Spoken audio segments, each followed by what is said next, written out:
schedules, they don't always work out in the end.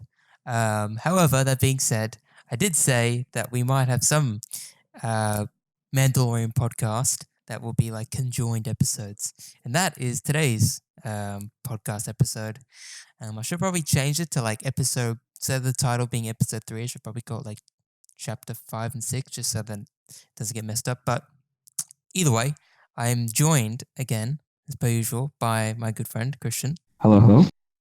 And well, there's nothing much to talk about besides that. I think we should go straight into it. But yeah, so Yes. we're going to talk about chapter 5, which is the Gunslinger, and which should come out about a week ago to now, and chapter 6, the Prisoner, as we now gear up for the final 2 episodes and the next Star Wars movie, the final in the Skywalker saga.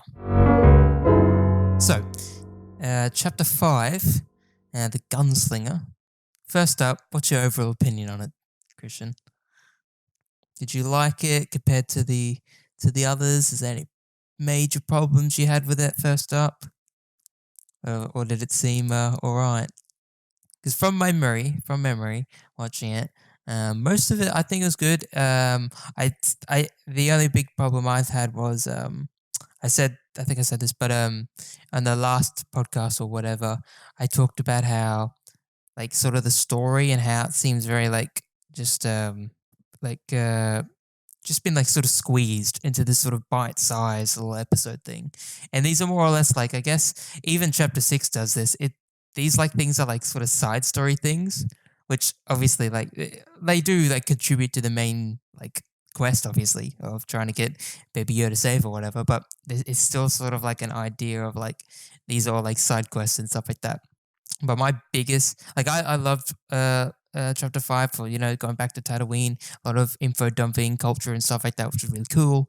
Learning a lot about the characters and also like the Tusken Raiders and stuff like that. My problem with it, I guess, was just the story. It just felt too sort of squeezed together. I can't remember what the hell the word is, but it just didn't. It just didn't feel right, and it's sort of, I guess, the biggest contributor to that was just like how much they built this like badass assassin hunter killer, and then it turns out like in like 20 minutes she's like dead, um, and that sort of cut the sort of flow of it all and just said, oh, you talk so much of this person, now it turns out they're dead. Uh, I think that's my main problem with it. I think, yeah. What about you, Christian? Yeah, I mean, I definitely see where you're coming from there because I think I've noticed the same, how it feels like the actual overall story has been sort of put aside for these, I don't know, like it kind of feels like a sandbox kind of TV series now. Do you feel Yeah, like no, that? Like, yeah, I can see that. Yeah, because it's sort of like just like they're just putting the main quest aside for now, and they go like, okay, we're going to do this all this other crap. Obviously, yeah, like there is a means to an end here, but it just feels like I know what you mean. It's like that sandboxy feel of it. Just doesn't. It's not following like a typical storyline, on like a TV, on like a movie or something like that. It sort of it deviates and it's doing all these other things. But I guess it's I was reading something about it, is that episode 5, the Gunslinger, it was sort of like a fan service episode because it returned to Tatooine and it sort of explored all this sort of backstory that we want to know about what is happening in Tatooine during this sort of time period and the characters there. And it, I don't know, like, it makes sense that they went to Tatooine because it's on the outer rim. But that being said, it's sort of like, okay, you could sort of see it coming. It's predictable that they would at least go there once. I don't know, just felt early as well, but I see sort of that sandboxy thing because, yeah, like, I don't know what the Star Wars galaxy is like in terms of where the positioning of all these planets are, but in terms of sort of where they're sort of heading, it's just sort of heading wherever. But no, I agree with that sort of sandboxy thing. I think though, like, that's just my general feeling about it though. But I think Yeah. if I specifically look at so chapter 5 like just by itself, I think like Yeah, I still enjoyed it. Like yeah, especially those the scenes where they're going through the desert with the on the on the speedboats. speed races, like those things Yeah, were like definitely done well, like with the all the CGI and that, and like it definitely just visually looks pleasing, and definitely those yeah, that scene, like I think my favorite scene um in that episode was the fact that um Mando like is bargaining with the Tuscan Raiders yeah, to yeah, move across land, and like you know, I was telling you this too, and like both of us like were surprised, but you know, we didn't even realize that they actually could communicate. So like, yeah. yeah, but I think Because yeah, yeah, when definitely, mm, that's true. Like in what should we call it? The original trilogy, you'd sort of just take Tusken Raiders as these sort of like animals, barbaric people. mm, But it turns out they actually sort of can communicate through hand signals. Um, and yeah, it's sort of pretty funny because it's like the Mandalorians communicating. Obviously, this guy who is joined by this rookie or whatever, he doesn't understand what's going on, and the Mandalorian's like, "Can I have your binoculars?" And he just gives them to the Tusken Raiders, mm, and that's that. It like yeah, there's like some. It's interesting to see that because yeah, it's like it's a tiny thing, but it's like wow. So in terms of story, anyway, it means that the Mandalorian's been here once at least. Because I don't think Tusken Raiders are on any other planet, so he's at least been here once before. Um, so that's why he could communicate with them, and obviously why he sort of knew the general layabout of things. But no, yeah, like there were definitely good moments in it. I definitely agree with that. I was about to say pod racing, the what's it called, speeder racing ones. It looked visually really good, and I think like my favorite part, and I think you'll agree, is that at night time when it was happening, when the like sniper, this bounty hunter killer, whatever, is like sniping them as they're like as they're driving through the sand at night, as they're like flying over like sand dunes, as they're like using their like flash grenades or whatever to sort of blind the sniper, and they're sort of I don't know, just driving around in the sand and just jumping and everything and sort of the little cool stunts and stuff like that. It all sort of works pretty well together. And again, it's sort of like this thing of that The Mandalorian has this massive budget, really, for being a TV show. So, you know, it's good they're using this in some good way in terms of visual aesthetics, and that's definitely, I guess, the biggest asset of this TV show so far. And we've repeated that on numerous occasions, and just yeah, it's been visually pleasing. It is Star Wars to a visual sort of standpoint at that. Um, but sort of mixing it up a bit. I'm probably not going to talk about the whole episode because that takes fucking forever. But sort of just little nitpicky things at Easter eggs and stuff like that that I picked out. So again, there's that old Western style. It's sort of pretty cliche now with these episodes. Episode chapter 6 has it as well. It's this sort of old Western tradition.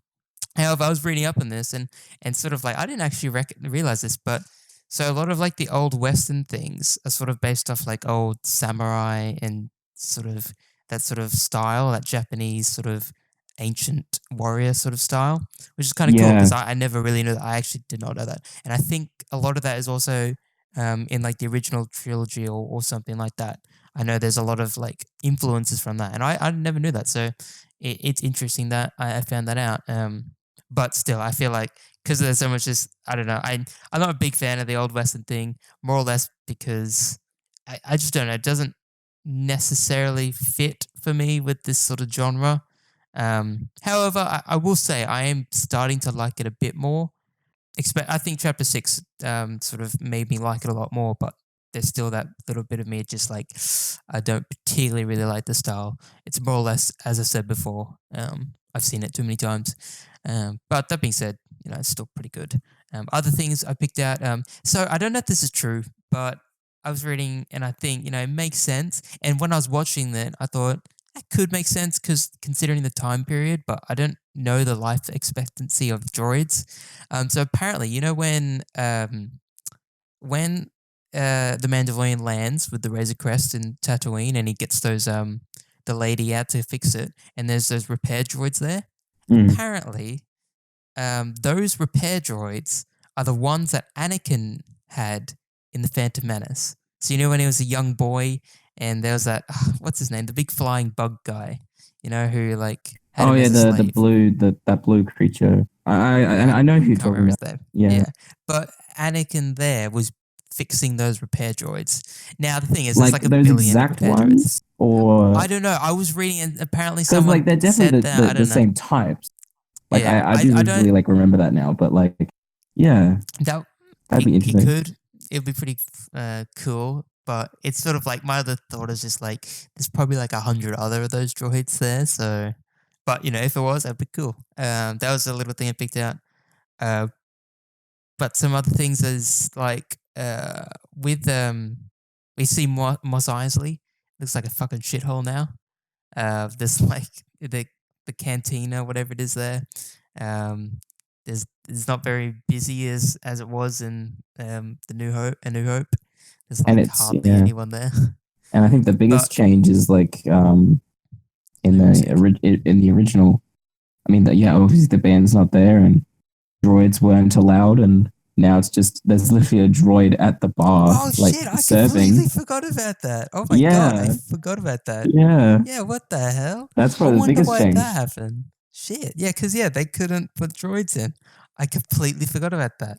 Wow. Mm. I wonder why they. That's cool. I wonder why they changed that. Because like, I, it's also the thing of like the bounty hunter guild don't work out this far or something. Because that's what the Mandalorian asked that droid about, something like that. So Yeah, who because knows? like Like, that was their main source of like I don't know, I guess income. do you know? I think because like this is just sort of speculation, but because obviously Jabba the Hutt was there, and he had like the big Hutt syndicate there. I guess True. with Yeah. his like downfall, which was like 10 or 5 years earlier, it sort of just led to this place being a barren shithole, even though it really Mm. was one. It's just like no one goes there because there's no point, because big big boy Jabba's not there anymore, and he Big can't, boy hut. you know big way out, and there's nothing else there, I guess. But back to sort of that assassin, killer, bounty hunter, whoever she was. So I'm not too sure. Was she? I can't remember, and I don't know if it said it exactly in the show, but that bounty hunter, like that chick, I think her name is Ming something.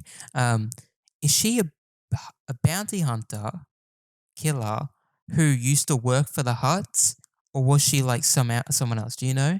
Because I don't know. Because I remember something about the Mandalorian talking about the Huts or something like that, like the Hutt Syndicate and stuff like that. I Because think that sort of flipped me up. like I was a bit confused when they were talking about it, right? Because I thought from my first understanding of it is that Mando said don't mess with this assassin because of Yeah, like because she took out the syndicate. She took out the huts. that's what I thought. But I That's thought, but but then I apparently read it's something like else. yeah, like I was reading something else and apparently it's like it's different. And that's what got me a bit confused.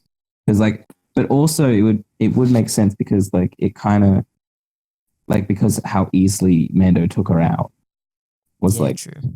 like it would make sense if she was like that like amazing like skillful like as it turned out but but at the same time though like that her like sniper skills like at the start Oh when yeah, they no, were her like snipers are going pretty through good. that was like so and I love She, that reference to the prequel series where Mando's just like we have to wait till night. She has the high ground. do you think there's like a meta in Star Wars? I feel like And there is. There's like major meta, like full on. they know all about it. That's funny. But no, yeah, like yeah, she like when she was like sniping and everything, she was pretty good. But then it's sort of she quickly dies off. But like again, I like that. I said this before in a number of episodes, but I really like the creative use of sort of I guess just the creative use of anything, of like the chase scene or how it worked was like Mando, like how he's going to get past the sniper. You know, he had to think, and he's deciding to use these flash grenades or whatever they are to blind the sniper, which is like a genius idea. And Mm. obviously that comes into effect at the end of the episode when he saves Baby Yoda and that from that rookie. I don't. This rookie guy, like I thought. All right, I want to say this. I thought at first, I thought he was like actually like an actual proper bounty hunter who was actually here to kill the Mandalorian, right? But he was Yeah. sort of playing as the like dumb sort of rookie boy. But I think it turns out he was actually just an idiot the whole time. Yeah, like I would have loved having it being like a misdirect, like having him actually like playing the idiot instead of actually being one. Because like like I would have loved when Mando left and then he's just like, oh yes, like I'm actually here for Mando like this whole time. Yeah, And then he just and then that would be reason for him to be like, oh, I'm not here for you. And then he just kills her. And then like it's the slightest change. They wouldn't even need to do much to like to change that. But apparently no, he's just a full-on idiot. Like, how does he actually think that he could take Mando on after not even be able to defeat this assassin? You know, like the like other thing is like, the wouldn't he logic there. realize like this rookie has like no armor on, right? And he's got I like a pistol. know. He's got a pistol, and the Mandarin's like full armor. He's got a pretty good pistol and like all his gadgets. So I don't know what this guy was thinking, but I just don't know when the rookie was talking to the assassin. I don't know. There was almost this like when she tried to lure him in to try and like get free or whatever, and then he sort of pulled the gun out and killed her. I thought like that was the moment when I'm like, yeah, he's here to like kill the Mandalorian. But obviously that's what turned out to be what he wanted to do eventually. But he just it like he had this sort of sinister nature behind him. It's like he was Mm. like scheming this whole time. Just the way he was sort of saying everything and his sort of his face and everything. However, yeah, yet again, it turns out he's actually just an idiot. Um, like I, he lost two bounties, so he could have literally taken one and probably been like super rich. But Mm. you know that's what he bit off more than he could chew, and he died for it. Good riddance. But the other thing is the interesting thing that lore wise anyway. So we learn more about. I don't know if this was. So the assassin was talking about like the Mandalorian, sort of how she doesn't see very many of them or whatever. Especially, and she said like especially after what happened at Navarro, which I believe it's confirmed Navarro is the place where the Mandalorian was in the first two episodes, where the Bounty Hunter Guild was, where he escaped with Baby Yoda and got the contract and everything. So, Yeah. and she was talking about how what happened there, and it sort of came across as like something really bad happened to the Mandalorians there. However, I don't know how true that is because I just feel like at the end of episode three, I think it was episode three with the when the Mandalorian escaped, the bounty hunters and all his like tribe members came out to help him. They just looked like they were kicking ass. So either like they somehow or died somehow. Um, I don't think that's the case, but the way she was saying everything, it came across as almost like either those Mandalorians didn't die or died, sorry, or they suffered like major setbacks or something like that. I'm not too sure. It might just be like a play by her in terms of sort of like wordplay. She's trying to make, I don't know, trying to get something out of the Mandalorian, some shit like that. But she came across as saying like she knew something about what happened on that planet with that the Mandalorians maybe all died. I don't think they all died, but something bad happened to them even after the Mando escaped with Baby Yoda. But that's whatever. We'll probably find that in the future. Um, Other things in that, there's some sort of I like this sort of little interaction between Baby Yoda and the mechanic lady. It's kind of cool, kind of funny, and I think she's like a comedian, the actor for it. She came like I don't know, Yeah. like she came very the way she sort of I don't know the way she was presented was very different to I don't know just sort of every other character, but it was cool. Other things I guess was the ending. That's right, the ending with the like sort of not after credit scene, but the after episode scene, I guess you could call it. Um, so we see like it's the classic like, oh, there's some mysterious guy here now. This mysterious guy is like wearing a cape, from what I saw. He was wearing like, from the sounds of it, it sounded like he had like heavy armor on or something like that. Mm. Uh, but looking into it, I told you this before that the sound that you hear of like the clinking is spurs, which are like the things you have on your boots, sort of the old Western style boots. And apparently, the sound is very similar to Boba Fett in the original Yeah, trilogy and stuff like that. So it's believed that the Mandalorian survived. I mean, not Mandarin. Boba Fett survived, but in the turn, Snarlack pit. yeah, Yeah, and which is kind of interesting because in I guess legends stories he did survive, and then I don't know what else he went to do. I think he went down to like hunt Han Solo and stuff like that, but I think he obviously failed in the end. But in canon, we actually don't know whatever actually happened to him. So if it is Boba Fett, that means that we may see like a Mandalorian versus Boba Fett, which would be pretty cool.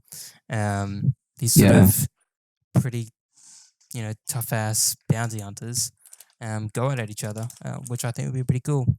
But who knows if it is him? It might just be some other random guy. I mean, I would hope that it would be because I think, in a sense of in two reasons, because like nostalgia, of course, and Of two, course.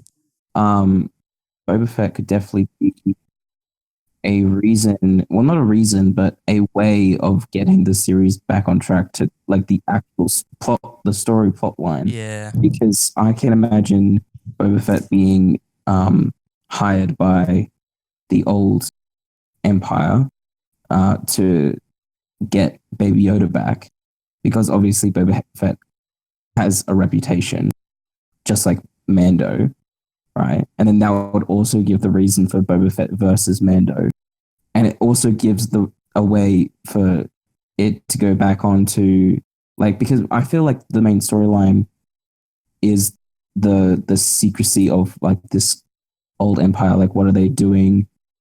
Who are those characters? What are they doing with Baby Yoda? What who is Baby Yoda? Like that has just been pushed aside for what I think Yeah. 4 episodes so far. And I don't know. Like I just really hope that in episode chapter 7 that it actually just it's just a full on plot episode. I keep saying this like ever since after since episode 3. I've just been saying, oh yeah, it's a subplot, it's a subplot, it's good, and it is like it is. Each episode by itself is a great episode. Yeah. Obviously each episode has flaws, but I mean, what episode doesn't? In any series, there's going to be flaws. Yes. But Game yeah, of like Thrones. I'm just oh yeah, Game of Thrones. Oh my God. But yeah, like I think overall, if they don't make chapter 7 a fully plot driven episode, then I'm just gonna say that. But yeah, I think definitely that ending for chapter 5 is pretty good though, because it still has that mystery and it's still unanswered in the next episode. So yeah. Now we'll have to wait till season 2. Uh, yeah, because it actually has been confirmed, hasn't it? Yes, season 2 has been. I Yeah. think they're already filming it. Yeah, I that's think I pretty cool. saw someone filming it, which is pretty good. And yeah, we'll see obviously what the end of this series means. But no, I think I agree with you. There's that. It's sort of like it's sort of been railroaded almost in a sense of it's just got into these sort of side quest things that are sort of more or less meaningless because they don't really add anything to the major plot. I like obviously there's sort of the connection of like, oh, the Mandalorian needs to get money to I don't know why he needs money. Actually, why does he like? My just thinking is like, just go to the fucking New Republic. Just put the baby there. You know, Mm, if he's like a Jedi and like I don't know, we'll probably I think we said this before that will probably be the ultimate ending is that they'll just send him to the New Republic and they'll look after Baby Yoda because that's like the most sensible thing I think and sort of meta wise it makes sense. Um, but yeah, overall, chapter 5 was pretty good. The guns thing it was good. It had its flaws, but again, yeah, it's that sort of subplot sort of thing that doesn't really add too much, but it's still good on its own. There's no problem with it being a TV show. It's just that the overall plot is sort of currently sort of taking a back seat. But that being said, it is only the first season as well, so I don't know how long this series is going for, but I feel like it's probably going to be more than two. But we'll find out, I guess. Um, but that's chapter 5, and I think we'll move over to chapter 6. So yeah, chapter 6, the prisoner. I think this was a fucking cool ass episode. Yeah, I think loved this episode. out of Yeah. all of them, this is like the super fucking visual effects heavy. Like holy shit. Yeah. Everything about the visual effects, the robots, the space stations, character design, and blah blah blah. Everything in it was just so good. I think it was great in terms of visual aspects. This is sort of the height of what I've seen so far. And again, it's just that same thing of it's done just an amazing job in terms of being able to replicate that authentic Star Wars feeling with its sort of eh, I guess Star Wars aesthetic, which is Plus, always a great thing.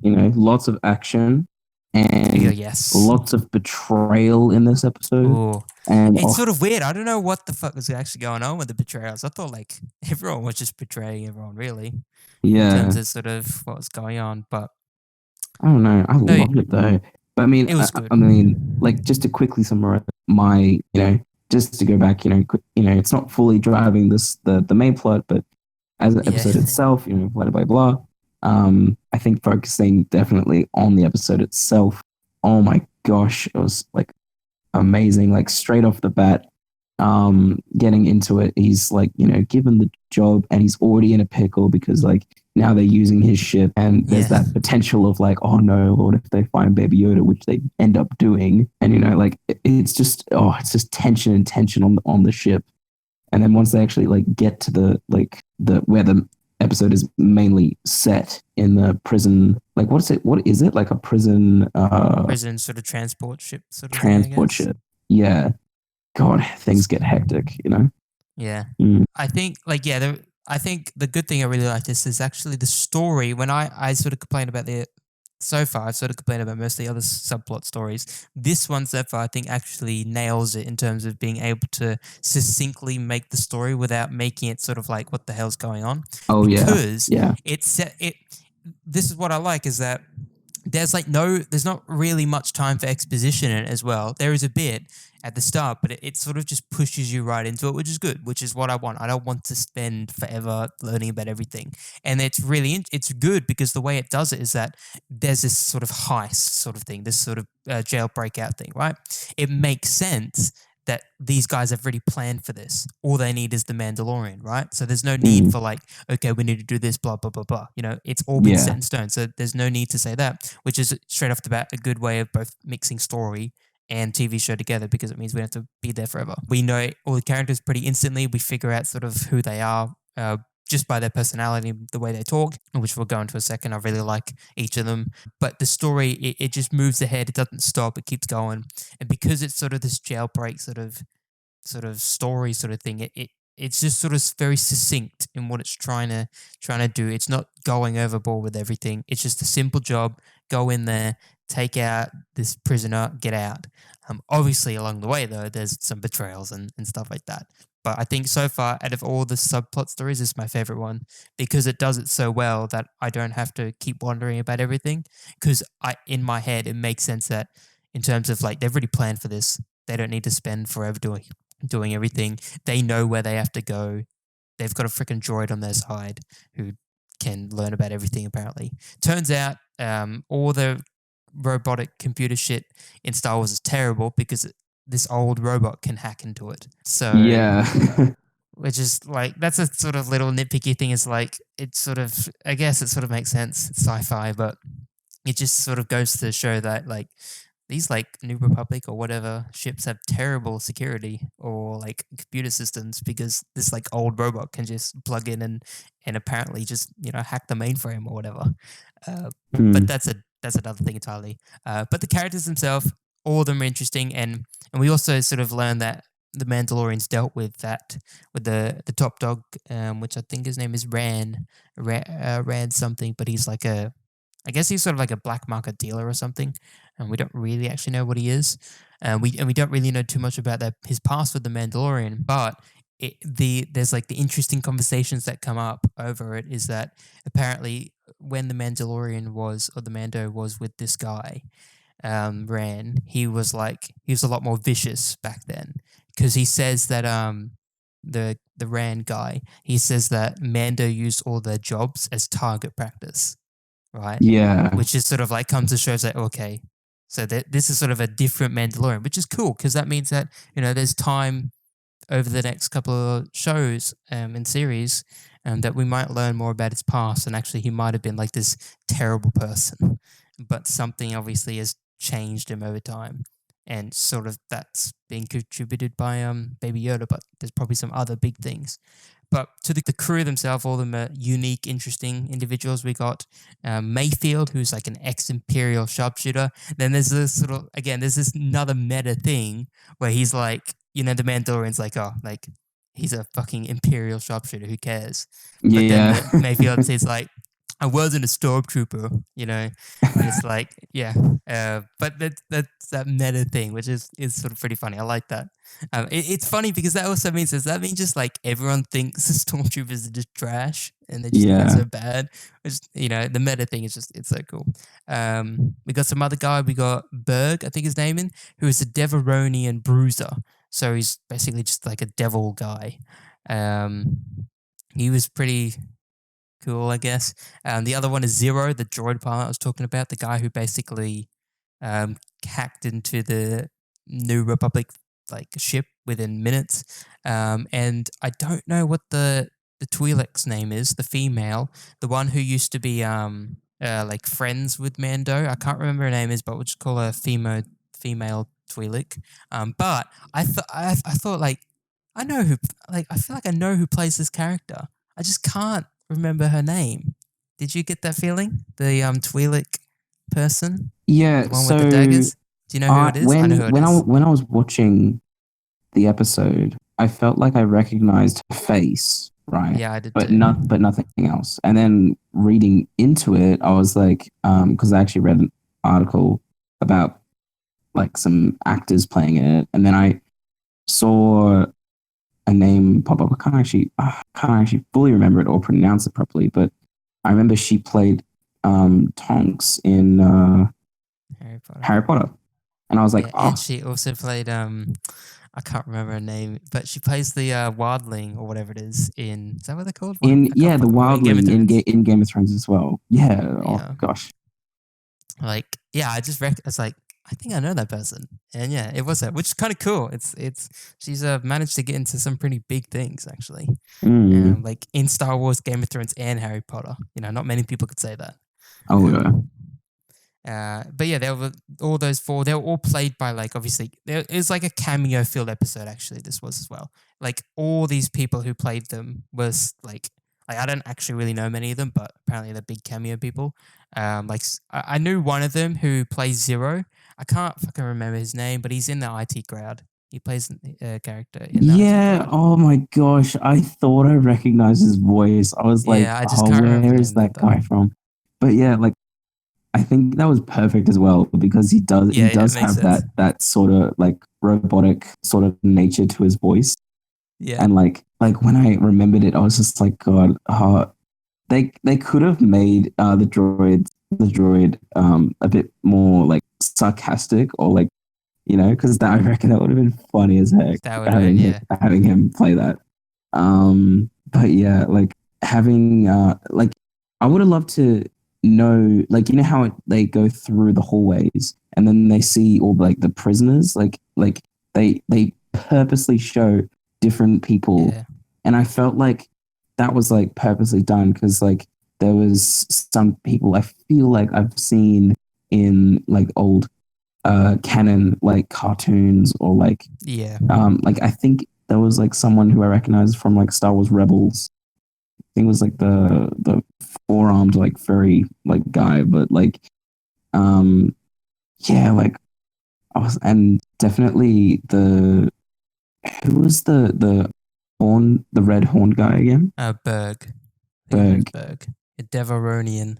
That's what they Yeah, call like him. that. I can also remember seeing him in I think was it the Clone Wars, or maybe it was like Probably. definitely I saw his like species before or something. He sort of looks like Darth Maul, but I don't think he's the same race. He's a different race to Darth Maul, but he has the Yeah, same sort of general physique and stuff like that. Um, but yeah, they're all sort of like all the characters who play are all sort of cameos of something. And yeah, definitely it seemed like there was a purpose to why they kept showing all the prisoners. And there probably is like they're all like known for something in terms of like canon lore. But I don't know, sadly. The other things are talking about that droid. There was a little bit of sort of like I don't, it's sort of sarcasm or a bit sort of like a smartass sort of vibe because he's like he talks to the mentor and he's like I'm the smartest, you know, person on this flight or whatever. I'll fly the plane or the ship or whatever. There's sort of a bit of that sort of thing, I guess. superiority Yeah, complex. superiority complex sort of thing, Yeah, which is kind of pretty interesting, but didn't play out too much. The other things are, again, I said this before, we learn a bit more of the Mandalorian's history, but apparently what happened there was that on this planet, I can't, hang on, I think I've got it, Aslock 3 or something, there was like, he did a mission there with the guy that is hiring him, and apparently he left some guy behind on the mission. He said it was the right thing to do. Turns out the guy who they're trying to free is the guy he left all those years ago on that planet. Did you know yeah. that? Well, no, I So didn't. But yeah, that's yeah, yeah, yeah, so it turns out the Mandalorian's past where he left some guy behind on a mission is the same guy who they're freeing out. So that's why they had this betrayal, I think, because they're like, "Fuck you, you left me behind." yeah, And now they're leaving him. But obviously, it turns out the Mandalorian just can break free thanks to a droid that walks past, and he uses its hand. I don't know how he exactly uses its hand, but apparently he uses it to open the door, and then voila, it opens the prison door. But that pushes aside some other funny things in there, like some funny things that the Mayfield character guy, the ex-Imperial guy, says, sort of like, why doesn't the Mandalorian ever take his helmet off? He reckons there's a Gungan underneath. That's a pretty funny thing. He's like, Misa, not show you. I thought it was fucking funny. yeah. And it turns out another cameo thing: the New Republic officer who was on the prison deck in where there were the cameras, the guy who plays that is the guy who does the voice acting for Anakin Skywalker in the Clone Wars. Oh, really? Yep, I That think is so I cool. think so. I think it is. I read it somewhere, so if I'm wrong, well, whoever I read it off is wrong. But I Well, think if it that's is. true, that is actually That's pretty cool. Other things, another cameos and stuff like that. I should talk about that later. But yeah, sort of in terms of story wise, anyway, all of it sort of was great. The visual aesthetic was great when they sort of stealthed their way through the ship. They took down all those robots, which those robots seemed trash. They're sort of like they just sort of got insta gibbed by some of them. Like when we first saw them, it took the Mandalorian a little bit of time to kill them all.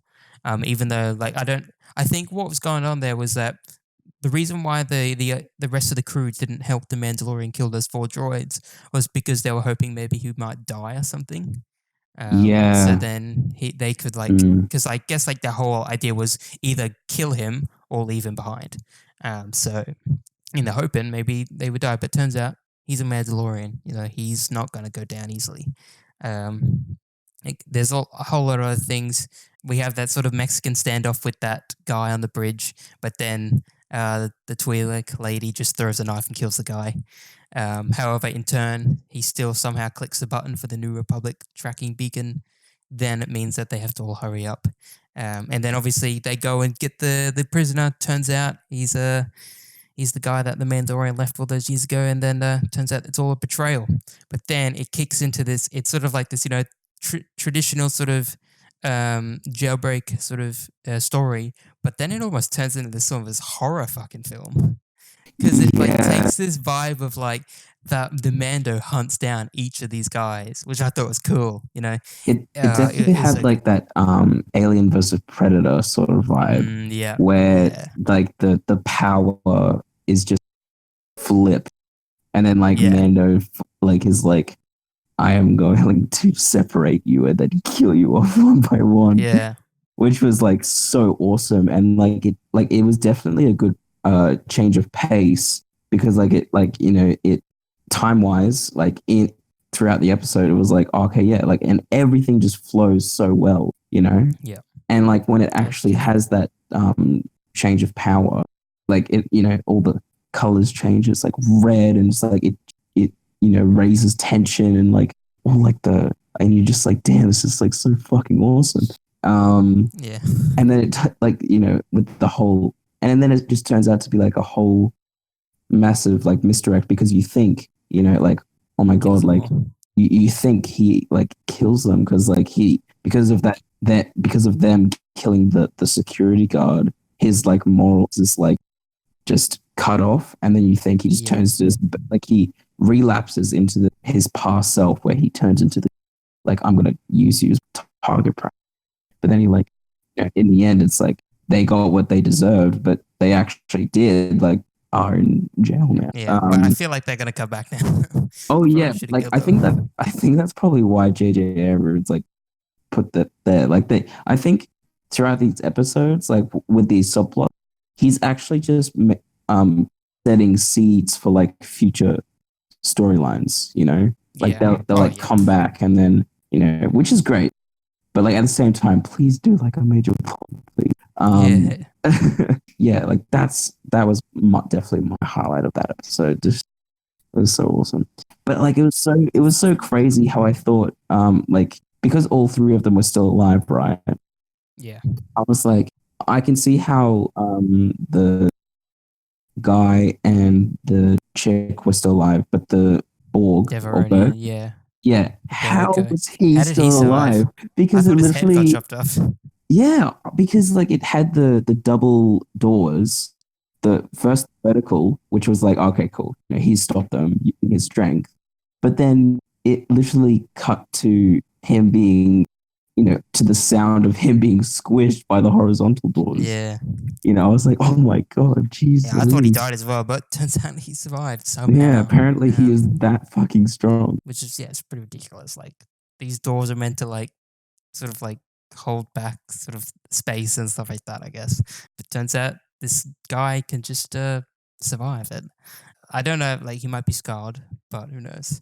But talking about those sort of the Mando hunting them all down, I think sort of one of my favorite one was when the Mandalorian was coming up behind the Imperial guy and the lights were flickering. And it's sort of that typical horror thing where the Mandalorian's like fading in and out as he's sort of Yeah, teleporting closer. And then he obviously like he doesn't kill him, but he takes him out. But I thought that was really it was nice. It's that mix of sort of genre things as well, that really fit that as he's yeah. sort of just walking in the flashes.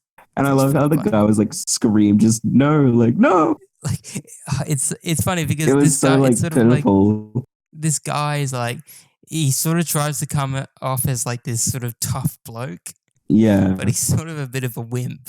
Um, because Mm, like every time he says like, "Oh, you're paranoid Mandalorian," and then it turns out he's like the paranoid one. Uh, yeah. which is pretty fun. I like that. I really like that. It plays on the characters, which is kind of funny. Um, but yeah, there's a lot of things in this episode. But the other ones, obviously, this it's sort of like a cat and mouse game when the droid and Baby Yoda, with Baby Yoda is trying to hide from the Oh droid. yeah. Like I felt like that was also a good like change of pace, because like it, you can relax from like the tension, right? But like it was so, Yeah, I love that, because it's just like you just get to see Baby Yoda, and it's just like so. It's like one of the most adorable things. Him trying to like, he's like hide, peeking, and then he's hiding again. He's just like, oh god. and then And it like was at so the cool, end, like where he's trying to like do the force on the droid, and he's just like, and then Mando takes him out, and then Baby Yoda looks at his hand like, damn, I'm he's like, awesome. "Oh shit, I just did that. Yeah. I fucked that robot up." Yeah, that's what I thought. It's like that's definitely what he's thinking. He's like, "I Yeah. did that." Yeah. That was great. I loved sort of that. Um, but yeah, overall, yeah, this episode overall, it had a lot of good things, and it came across with it had those changes of paces that sort of really made it all sort of come together. And then obviously at the end there, you know, uh, the Mandalorian obviously gets his money, he drops off the prisoner, and then he begins to leave. But it turns out, they're going to betray him. But then it turns out the Mandalorian's like, he knows what's going on, so he Mm, gives them the New Republic tracking beacon. So, or he doesn't give it, but he like hides it on the prisoner. And then as he leaves, the X-wings appear, um, and they sort of just I take out the space station. I do have a problem with that though. It just makes no sense to me why they immediately attack the place. Because I the my thinking behind a tracking beacon is the reason why it's there is because somebody needs help. mm, So I don't understand why they just shot the shit out of the space station. That sort of just got me a little bit like a bit confused. It's like, isn't the point of this tracking thing meant so then you can save them, not kill them? But whatever. I guess maybe they just, in terms of like maybe law or in universe stuff, is that they knew that this was a black market deal or some shit like that. And that's why they attacked immediately. But another cameo thing is all the pilots are all directors. So are um, they? one of them That's so was the cool. direct. One was the director for next episode. One was for this episode, and the other one was he was like the production sort of guy. I can't remember his name. He does Clone Wars and Rebels. I can't remember his name. But they're all in it, which is a nice thing because that's what the original trilogy had, wasn't it? When I think all the actors in the X Wings in A New Hope were actually all like set people, and they just needed people to play as X Wings. I was reading something about that, but I think that's why they That had is like this. so awesome. I love that so much.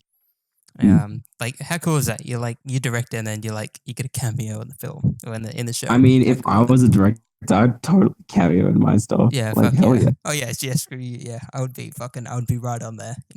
yeah. Um, But but I yeah, think my understanding of that whole tracking device thing was that, like early in the episode when the security guard pulled it out, was that the fact that the mercenary explained that that tracking device, if it goes off, that's literally meant to say to blow up the prison station, right? yeah, actually, you might be right there. Because I just thought it was like a tracking beacon. Like when he said that, I thought he said they're going to send like an assault, I don't know, some assault fleet or something. And then they're going to like, not destroy it, but like, I thought they would just send them to help them. But it sort of does make sense now, thinking Yeah, about it, is that when they but just blow it up. yeah, but still thinking at the same time though, it's just like if they knew it was a prison station, wouldn't they realize that it would be it looks different when they go to the Yeah. This the isn't different where we're meant to be. this isn't the prison station. Hold on a second.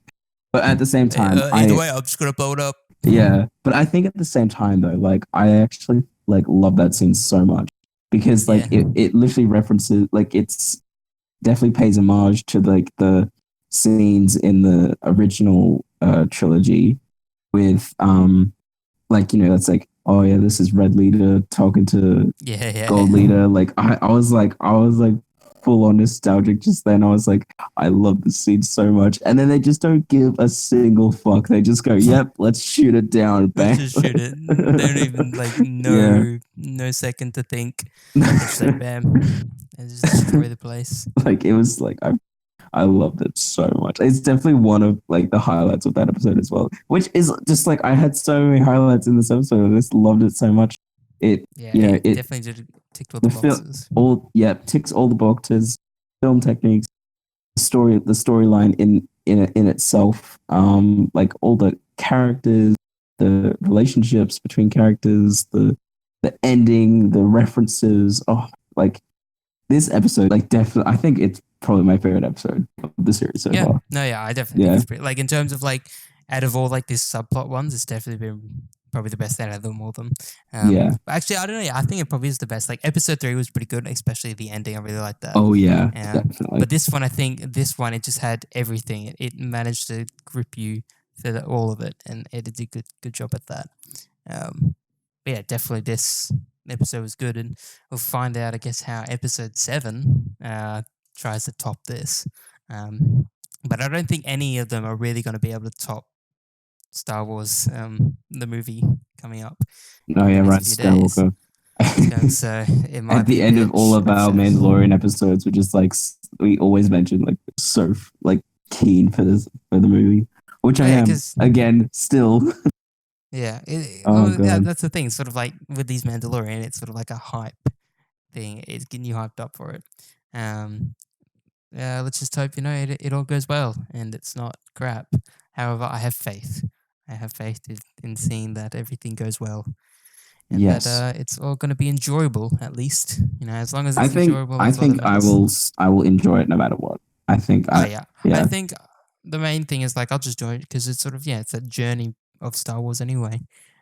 Plus, I mean, the And because it's trailer made it look oh yeah, the horrible. trailer Like, made it look pretty good. oh, but yeah. But Anyway, we'll find out about that. And maybe if things go all right, there may be a episode coming up in the next couple of days of a sort of podcast stream. However, I'm not going to guarantee that, but there will definitely at least be a podcast reviewing the Star Wars movie over the next couple of days. So we can see how that goes and see if how the rest of them goes.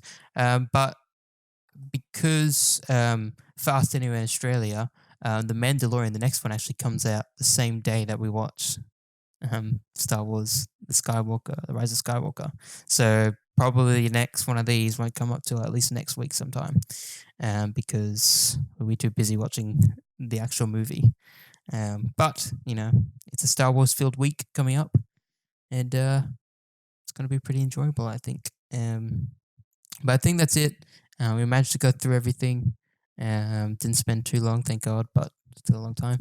Is there anything you want to say, Christian? Any final remarks? oh, I'm just I'm very happy with how the series has That's good to hear. turned out. Yeah, I I mean, think it's given gotten like it, better. like how many more episodes does it actually have left? 7 and 8, so there's two left. 7 and 8. Okay, and so does 7 come out before Rise of Skywalker, and then So for 8 comes after? us, yeah, well, technically it comes out like the same day for us Yeah. because of we get the movie like a day earlier than everyone else. Um, So yeah, we get it on like the same day. So, but yeah, technically, it comes out the day before for the Mandalorian, and then the next Mandalorian comes out next Friday, or whatever, next Mm. Saturday or something like that. So we can look forward to that. But yeah, it's Yeah. all it's all coming up. Millhouse. Get keen.